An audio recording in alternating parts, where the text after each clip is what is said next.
Amados irmãos em Cristo Jesus, nós os saudamos a todos com a paz do Senhor, que essa paz ela possa permanecer em nossos corações, não só hoje, mas até a volta de Jesus. É sempre uma honra, um prazer estar a serviço do Senhor Jesus, porque assim aprove Deus sermos seus fiéis seguidores. Para seguir Jesus, irmãos, nós temos que renunciar muitas coisas que o mundo oferece. Renunciar aquilo que a carne mais deseja. Nós temos que renunciar às migalhas e às iscas de Satanás para ser um seguidor de Jesus. E essa renúncia, irmãos, nos dá, irmãos, a garantia de termos uma vida na presença de Deus, uma garantia da companhia de Jesus do nosso lado, nos dá uma garantia de que nós seremos, na verdade, ajudado por Deus, podemos dizer assim. E essa nossa renúncia, irmãos, vale a pena renunciar tudo por Jesus. Jesus deixou todas as suas riquezas nas mansões celestiais e veio como um pobre sobre a face da terra. Jesus não veio rico, sendo rico ele se fez pobre. Ele se fez pobre, então ele veio para os pobres de espírito, certo? Pobre de espírito. E ele veio com uma missão, irmãos. A missão de Jesus, na verdade, era e é resgatar o seu povo das garras de Satanás, livrar o seu povo da idolatria, livrar o seu povo das adorações às imagens e outras coisas mais. Mas a tradição, irmão, hoje, ela continua viva, tá? As pessoas às vezes leem a Bíblia, mas seguem a tradição. A Bíblia, eles estão botando a tradição acima da Bíblia. Quer dizer, não vale a pena a Bíblia dizer. O importante é a tradição. Mas deixa eu dizer algo para você que talvez você já saiba, você que segue essa tradição, porque existe uma tradição que tudo bem, né? Tudo bem, a gente até louva essas tradições. Mas tem uma tradição que vai contra a Bíblia e não é louvável isso. Deus não louva isso e contra a sua palavra. Você ler a Bíblia e não seguir ela é a mesma coisa de você tomar um banho e não passar um sabonete em você, tá? Você precisa ler e colocar em prática o que você lê. Na verdade, não é só ler, você tem que, na verdade, irmãos, estudar, porque há uma diferença de quem estuda a Bíblia e uma diferença para quem lê a Bíblia. Ler é passar por cima de ponto, vírgulas, tá certo? Sem refletir, tá? E sem entender. Estudá-la é ver o contexto, o texto, para quem estava escrito, quando foi escrito, por quem foi escrito, quantos anos antes de Cristo, depois de Cristo. Isso é estudar a Bíblia. E nós temos também, irmãos, observar que a Bíblia, ela vive através dos séculos. Séculos vêm, séculos vai. Mas a Bíblia, a palavra do Senhor, ela continua firme. A Bíblia diz que a palavra do Senhor, ela se renova a cada dia. Então ela não vai perdendo, ela não tem validade aí, como é que se diz? A validade dela é ilimitada. Não é como um medicamento que você compra antes da validade. Depois da validade você não pode usar mais. E a Bíblia não, você pode usar ela quantas vezes quiser, quantos dias você quiser e quantos anos você puder, tá? Mas é necessário também interpretar a Bíblia. Interpretar a Bíblia. Por isso nós vamos falar um pouquinho sobre a Bíblia. É sobre isso que nós vamos falar. Eu solicito a você, meu amigo, que me segue neste canal, no canal do irmão Cleitomar, que assista o vídeo até o final. E no final do vídeo você pode se inscrever. Você que ainda não se inscreveu, você pode se inscrever no finalzinho do vídeo, tá certo? Você pode, de preferência, ativar o sino de notificação, porque todos os dias tem vídeo novo. Às vezes eu coloco 2 vídeos por dia, tá certo? Porque essa é a minha vontade, eu tenho que fazer isso antes que os meus dias, que estão contados por Deus, que eu não sei quantos dias são, se acabe. Os meus dias, irmãos, estão nas mãos do Senhor Jesus. Os meus anos de convivência, de viver ainda mais, está nas mãos do Senhor Jesus. Tanto é que o tempo de Deus determina o meu tempo. Não sou eu que determino o tempo de Deus, é o Deus que determina o meu tempo. Quando chegar o tempo de Deus, também será o meu tempo. Entendemos? Então nós vamos falar sobre a Bíblia como a palavra de Deus. Há quem diga que a Bíblia não é verdadeira. Com certeza essa pessoa também não é verdadeiro. Há pessoas que dizem que Deus não existe. Então, sendo assim, também essa pessoa não existe. Porque Deus fez o homem semelhante a Deus. A Deus. Então, se você diz que Deus não existe, você também não existe. Porque quem te formou foi Deus. Como Deus pode te formar se Ele não existe?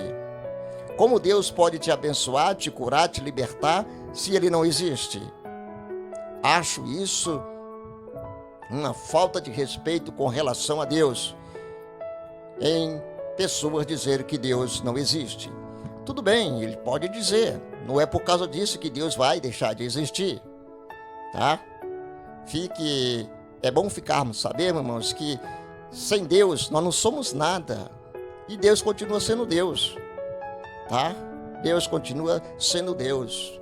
Deus usa o homem porque Ele quer, mas Ele pode usar muito bem a natureza, como Ele usa, certo? Ele pode usar as árvores, pode usar pedras, pode usar o mar, para fazer o trabalho do homem, se o homem não quiser. Se o homem não quiser, entendemos? Então nós vamos aqui para a palavra do Senhor Jesus nesse momento.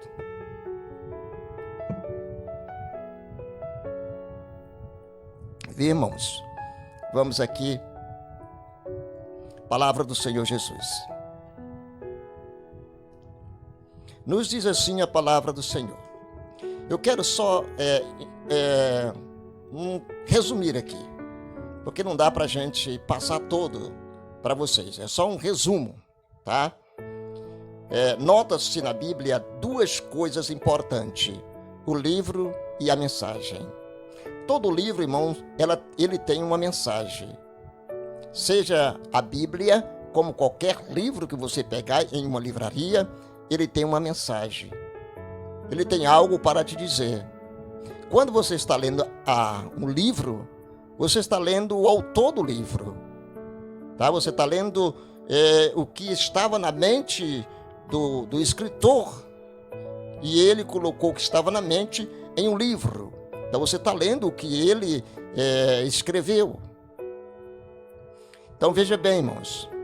Aí, como eu saltei o capítulo 2, mas diz que no capítulo 3, aliás, o capítulo 2, que é o anterior, na verdade nós estudamos, coisa que nós não estudamos, nós vamos estudar, não é isso? A Bíblia como livro. Agora nós vamos estudar a Bíblia como livro e mensagem, ou mensagem. Nós sabemos claramente, nós que usamos bastante a Bíblia e que gostamos de andar e seguir pelas veredas, pelos ensinamentos de Jesus e meditar na palavra do Senhor todos os dias, né? sabemos que ela é o nosso manual. Ela é o manual do homem.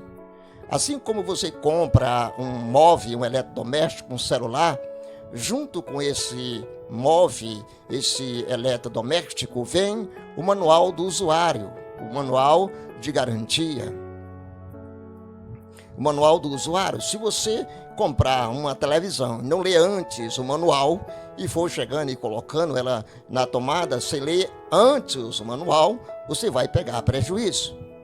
A Bíblia também é o manual, é o seu manual. Quando Deus fez você, fez a Bíblia. Por que as pessoas erram muito? Porque não leram a Bíblia. Por que as pessoas não gostam da Bíblia? Porque a Bíblia não concorda com o que eles fazem.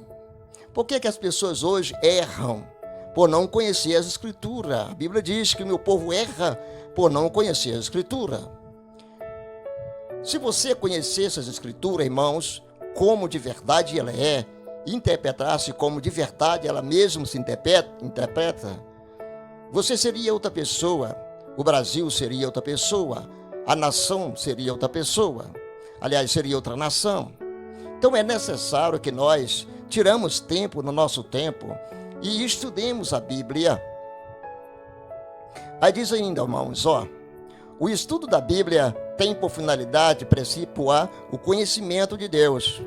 Se você ou eu, se eu ou você não estudarmos a Bíblia, como poderemos conhecer a Deus? Como poderemos saber o que Deus está dizendo, o que Deus fez, o que Deus fará? Será que nós precisamos ouvir alguém dizer o que Deus fez, que está escrito na Bíblia, por nós não ler a Bíblia? Veja bem, irmãos. E isto é visto, irmão, desde o primeiro versículo, irmãos? Desde o primeiro versículo dela, do qual se nota que tudo tem o seu centro, Deus. Desde o início, irmãos. No princípio era Deus. No princípio era Deus. E a Bíblia diz que a terra era vazia e sem forma, e o Espírito de Deus pairava sobre as águas. Entendeu, irmãos? Então veja bem, irmãos. Portanto, a causa motivante de ensinar a Bíblia aos outros deve ser a de levá-la a conhecer a Deus. Por que nós estudamos a Bíblia? Por que gostamos de estudar a Bíblia? Para poder levar o conhecimento de Deus para aqueles que não querem ler, mas gostam de ouvir. Se chegarmos a conhecer o livro e falharmos em conhecer a Deus, erramos em nosso próprio propósito, irmãos. Não adianta ler a Bíblia, estudar a Bíblia e não conhecer o Deus da Bíblia. Não adianta estudar a Bíblia e não seguir o Deus da Bíblia. Muitas das pessoas pegam a Bíblia, colocam debaixo do braço, de 8 em 8 dias, vai para a igreja, mas depois disso esquece que ela é o manual dele. Tem muitas das pessoas que colocam a Bíblia em um lugar do seu estabelecimento com uma página aberta, como se significasse alguma coisa. Não adianta, irmão, a Bíblia tem que estar na mão, não é no sovaco, não é numa partilheira, não, ela tem que estar na mão. A Bíblia fechada, ela simplesmente é um livro, mas ela aberta, ela é a palavra de Deus falando com você, é a boca de Deus falando com você. Às vezes você escuta tanta coisa de bocas de pessoas que só sabem denigrir a imagem de outras, mas não abrem a Bíblia para ouvir o que Deus fala através da palavra. Se chegamos, veja bem, e também o propósito de Deus por meio do seu livro seria baldado. Então nós precisamos, irmãos, na verdade, ler a Bíblia. Que as Escrituras são de origem divina é assunto resolvido. Não precisa, irmãos, tá? Nós sabemos que a Bíblia é originalmente divina. Deus, na sua palavra, é testemunho consistentemente assim. Quem tem o Espírito de Deus deposita toda a confiança nela como a palavra de Deus. Só quem tem o Espírito de Deus. Quem tem o Espírito de Deus, ele deposita toda a sua confiança na palavra de Deus, sem exigir provas ou argumento. Certo, irmãos? Portanto, sob o ponto de vista legal, a Bíblia não pode ser sujeita a provas e argumentos, de forma nenhuma, irmãos. De forma nenhuma. Veja bem, irmãos, apresentamos algumas provas da Bíblia como a palavra de Deus, não para crermos, não, que ela é divina. Nós vamos apresentar, não é para que nós crermos que ela é divina, porque nós sabemos, mas porque cremos que ela é divina. Entendeu, irmãos? É satisfação para nós, crentes na Bíblia, podermos apresentar evidências eternas daquilo que cremos eternamente no coração. O presente século, irmãos, ele é caracterizado, irmãos, por ceticismo, racionalismo, materialismo e outros ismos. Sem conta, irmãos, a Bíblia, em meio a tais sistema, sempre sofre grandes ameaças. Até há pouco tempo, a luta do diabo visava destruir o próprio livro, mas vendo que não conseguia isso, mudou de tática, irmãos. O diabo, ele é inteligente. Ele mudou de tática. E fez o quê? Qual foi a tática dele? Agora ele procura perverter a mensagem do livro. Isso eu não vou destruir, mas eu vou usar pessoas para perverter a imagem dela, ou a mensagem dela. Tá certo, irmãos? É por toda parte coadjuvante, pelo fanatismo, a ignorância prevalecente em muitos lugares. Nossa crença na Bíblia, irmão, deve ser convicta, certo, irmão? Deve ser convicta, sólida e fundamental. Convicta, sólida e fundamental, irmãos. Entendeu, irmãos? Não deve jamais, irmãos, um eco ou reflexo crer na Bíblia é a palavra de Deus. Reflexo dos outros. Se alguém lhe perguntar, leitor, por que você crê que a Bíblia é a palavra de Deus? Qual é a sua resposta? Saberá responder adequadamente? Muitos crentes têm sua crença na Bíblia desde a infância e através dos pais, etc., mas nunca fizeram um estudo profundo e acurado para verificarem a realidade da origem da Bíblia. Em outra oportunidade, nós vamos apresentar algumas provas da origem da Bíblia, as quais evidenciam esse livro como a palavra de Deus. Em outro vídeo, nós voltaremos com este assunto, dando sequência a este comentário sobre a Bíblia. Tenha uma Bíblia em casa, mas não é só ter. Leia a Bíblia que você tem em casa. Seja que qual for a tradução ou a versão. Digo isso, mas deve ter-se muito cuidado. Tá com certas Bíblias por aí.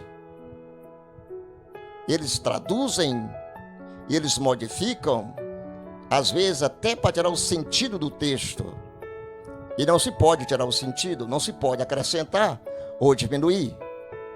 Nós temos que falar a Bíblia como ela é. Não podemos aumentar.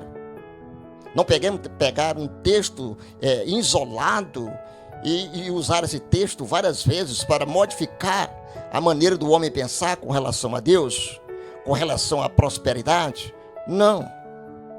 Quando você for falar ou pregar, use o texto e o contexto, porque fica mais claro. E quem está ouvindo, faça como os bereanos do tempo de Paulo. Vai conferir a Bíblia. Amém, irmãos? Eu quero agradecer carinhosamente a cada um de vocês que assistiram esse vídeo até o finalzinho, tá? E pedir a vocês que divulguem esse material, divulguem esse vídeo e os outros vídeos que estão postados, que estão aqui no YouTube, não é isso? E se inscreva no meu canal, tá? Eu preciso de inscrição ou de seguidores no meu canal. Fique com Deus, Deus abençoe você, Deus abençoe a família e Deus abençoe a nossa nação. Amém, Jesus, e amém.